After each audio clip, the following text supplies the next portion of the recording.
Hi guys, Dude Shoot here, back with another Yu-Gi-Oh! Master Duel video, and this is another budget decks video. So if you're looking to start and play Master Duel and you don't know what deck to build but you don't want to spend too many gems to get a competitive deck in early rank and get you even more gems, here's the video for you. And I've had two previous videos here, and if you want to look at other budget videos, I'll be making a budget uh, Master Duel video playlist featuring my two previous videos and this one. So let's get started. So we have four decks here. The first one is Crusadia. Crusadia is basically a going second OTK strategy that basically link climbs into using your Crusadia monsters here, even Parallel Exceed. You can go into Crusadia Magus to go into Regulex and link climb into Equimax, which allows you to deal really high OTK damage, especially when monsters point to its arrows. So you can use a kaiju to point in front of the Equimax and it can pretty much win you the game. So that's pretty much a strategy. Since we're the budget list, I'm gonna use a lot of budget options like budget hand traps and budget board breakers. And since you're starting and playing Master Duel for the first time, I recommend to get the bundles: the Ash Blossom bundle, the Lightning Storm bundle, the Forbidden Droplet bundle, and Infinite Impermanence. And craft at least one Maxi, because Maxi is the most powerful hand trap in the game, and you just want to have it, especially if you're going second. So for this deck, we have two Crusader Reclusia. So this basically, all the Crusadia cards just allow you to extend. Reclusia has a pop. Crusader Borea has a really good extension effect, which allows you to just uh special summon to wherever any Crusadia monster points to, and the Link monster points to. Regulate 2 Leonis, and 3 Draco, and 3 Maximus. All of them are basically extenders that allow you to link climb into Magus, Regulex, and then Equimax. Speta is also a good backup option just in case. So your Crusadia cards here are all designed to just special summon themselves when link arrows are there. Parallel Exceed allows you to special summon this from hand when a card is link summoned. When you link summons, and you can also extend into 2 more bodies. When you summon this, you can summon another Exceed from deck. That's really powerful. So you can make your combos much easier. And we have 6 kaijus, 3 Radiant, 3 Godarga for the budget kaijus. So you can just put them in front of an Equimax so you can just crash into them and deal like 8,000 damage upwards. So, 8 to 11k. Crusadia can do 11k pretty well. And for the other cards, 3 DD Crow, since we're only on 1 Ash and 1 Max. 3 DD Crow allows you to just banish any card in the graveyard, which is really great right now. Especially with sprites around and Runic, you can just chip away their graveyard resources really well. Droll and Lockbird prevents their opponent from searching more cards and even prevents them from drawing when they activate Maxi on your turn. Keep in mind that this effect affects both players, so you can't search if you use Droll and Lockbird yourself. So be careful with that. Budget board breakers, 2 Dark Hole just to blast monsters field. 1 Regeki because 1 Regeki is free in the solo gate. Lightning Storm is part of the bundle, so you can use this as like a Harpy Feather Duster. Cosmic Cyclone allows you to just banish annoying spell and trap cards just in case. 1 Imperm for hand trap negate, and 1 Droplet so you can negate the field just in case you need to stop a big board. Crusadia Power protects your Crusadia monsters. Crusadia Revival gives you an attack boost, and that's pretty much the main deck. Extra deck 2 1 Baguska. So if you're going first, you could just set Baguska and pass, pretty much, and stop your opponent from extending too much. Dugaris allows you to draw 2 cards, skip your next draw phase, or you can special summon one monster from graveyard in the defense position, allows you to extend. Link Spire just in case you get Nibiru, and you can turn the token into a Link Spider. And keep going with your Crusadia combos. Crusadia Magus, your main starting Link monster. Regilex is your second one, and you end on Equimax, so always powerful. Speta is a backup Link monster. You don't really summon this as often as the other 3. For generic links, Nightmare Cerberus to remove one monster in the main monster zone, and Nightmare Phoenix to remove back row. Equimax is your OTK button, so put monsters in any of the arrows they point to. It gives Equimax a huge attack boost and deals a ton of damage. If you can't deal a ton of damage, you can just go into Avermax, which cannot be targeted with card effects, and opponents must attack this monster. And it has a pretty good graveyard bounce effect if it gets sent to the graveyard. So Crusadia is a really good OTK deck if you want to go second and just deal huge damage numbers. Crusadia is the deck for you. Now we go with the second deck, and that is Umi Control. Umi is very cheap, mainly because you only need 4 UR cards and 4 UR cards for the archetype, and you don't even need to run hand traps. I just put 1 Maxi and 1 Ash Blossom and Imperm because they're 2 of them are in the bundle and 1 is like a mandatory craft. But you can just run without hand traps on this one and it will work all the same. So Umi Control, you need Ocean Dragon Lord Karyushin to just pretty much prevent your opponent from extending by requiring them to, by forcing them to only control one face-up non-water monster. So if they don't have water monsters, they're pretty much screwed and can't extend. So let's go with the main deck here. So 3 Warrior of Atlantis to search a Legendary Ocean, which is your main field spell. 1 Doom Kraken, which allows you to have extra disruption. 1 bounce. Electric Jellyfish is a negate. So by discarding, and you can send a Legendary Ocean for that. 1 Ice Jade Tremora, another extender. Ocean Dragon Lord Karyushin, this is your main play use. You put this on the field and your opponent can't really do much if they don't have water monsters. Mega Fortress Whale is just extra beat stick and another card pop, really powerful. Foolish Burial Goods, just to send your spells and traps, usually send your Umi, so it will work. 3 Pot of Extravagance to just draw 1 or 2 cards depending on how much you banish. Lightning Storm, just in case you need it for board breaking. Pot of Prosperity, another pot you can use to search cards with. Fish Sonar allows you to just search your Karyushin, Electric Jellyfish, just allows you to search your water monsters. Legendary Ocean is basically your Umi here, which allows you to activate or keep the effect of Karyushin live and control the board. Sea Stealth 2 allows you to just have extra disruption. Sea Stealth attack protects your spells and traps from destruction. Ice Barrier just shuts down your opponent's monster's attack and negate effects, so really good. 3 Evenly Match, just in case you're forced into going second, so you can clear their board.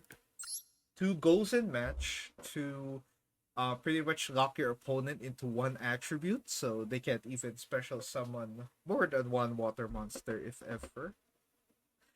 Or they can't really extend too much if they don't have water monsters, as I said.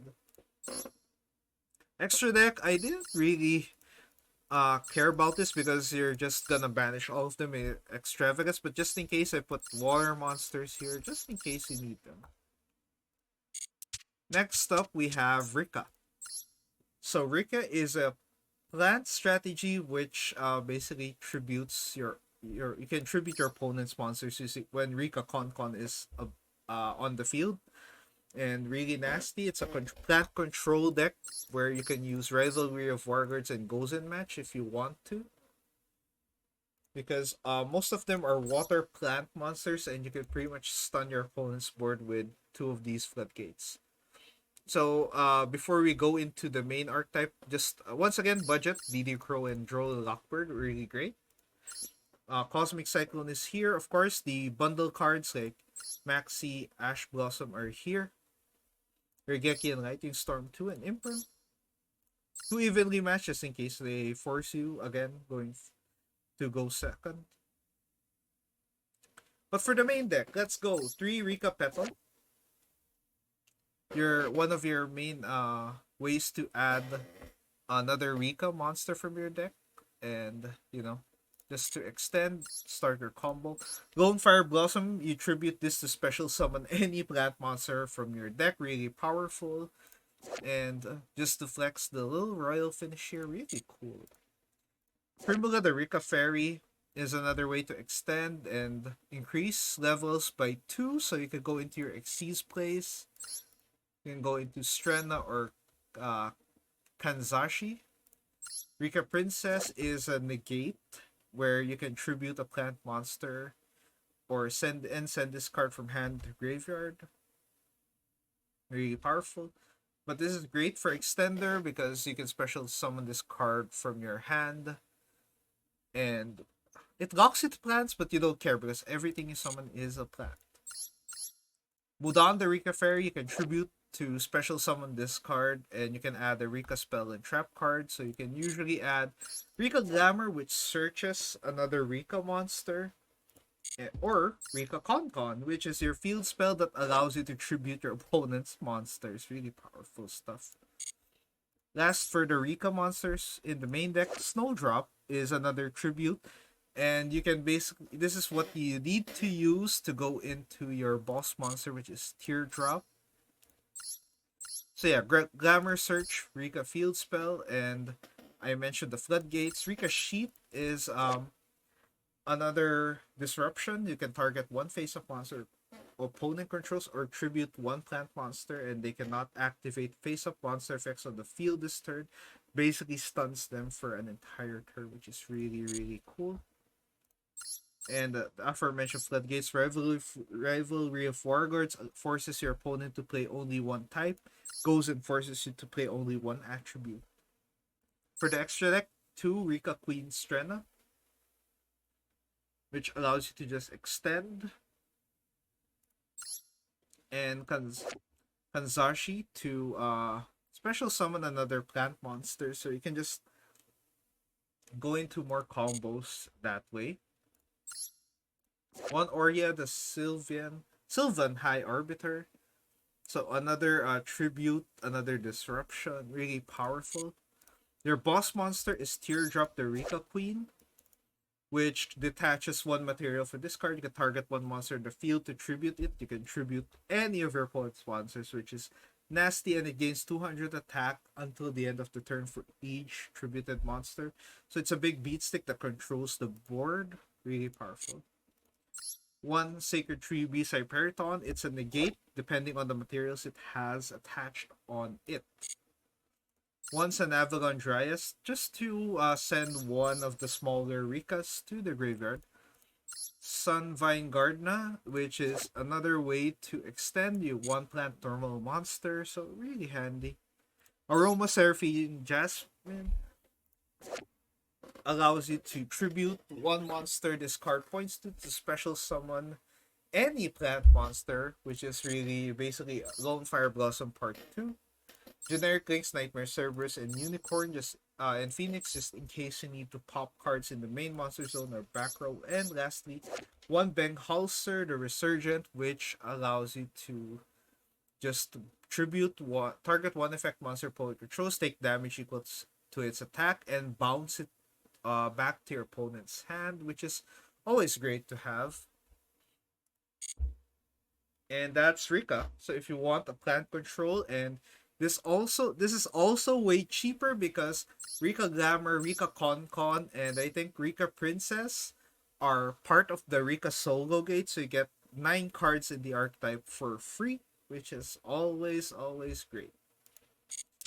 And last but not the least, we have Unchained.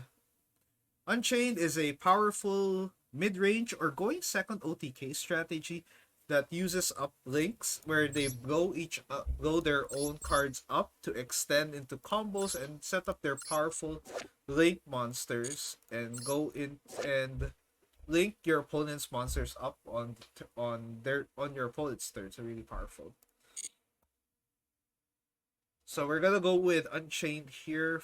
Uh, don't mind the other budget cards that we discussed before. Let's go with the archetype. 3 Aruha and 3 Rakeya and 3 Sarama. And most all of them pop a card when they are summoned and allows you to special summon, have effects like special summoning another Unchained monster from deck. And yeah, basically they blow up their own cards, and if they get destroyed, they summon another Unchained monster, which can be Unchained Soul of Disaster, which is a defensive card, and you can link someone with, or you can go into Unchained Abominable Unchained Soul, which allows you to have a pretty solid beat stick to summon and really powerful. Kaiju's for just tributing your opponent's monsters. 3 Abominations Prison, main search card here. Really powerful. And if you notice, their cards are N, R, N, SR, and they only have really only have 2 URs in their archetype. They have like you can have 9 SRs, which is not too much, but really probably one of the cheapest archetypes in Master Duel to have. That's really viable and fun to play. Go with the extra deck. I just added more Nightmare Cerberus and Phoenix. This can be anything if you want to upgrade this deck. Unchained Soul of Rage, which allows you to link someone, an opponent's monster, and Soul of Anguish, which can also do that. And also revive a Fiend monster just in case if it's destroyed. Really powerful. Topologic Bomber Dragon, if you special summon anything on its arrows, it can blow up the field. Always great. It triggers your Unchained monsters. Really powerful. Unchained Abomination is your boss monster, which when a card is popped on the field, it will trigger. It can pop another card on the field. Really cool. Lastly, Access Code Talker. So Access Code Talker is your link 4 that allows you to OTK. And when you have Unchained Abomination or Unchained Soul of Anguish, you can put this attack to 5-3 or 6-3. And that will win you the game. And I guess that's it for the 4 budget decks we have right now in Master Duel. This is my 3rd budget deck video, and the other 2 have had pretty good feedback, and thank you for that. And I'm happy to help out new players who want to have pretty good budget decks, and I hope this is another budget deck video that you guys will enjoy. And if you do enjoy it, leave a like, comment if you have other suggestions for budget decks, share the video to your friends, or subscribe to the channel. That would help the channel grow a lot. But until then, thank you so much once again for watching, and I'll see you on the next video. So goodbye, guys.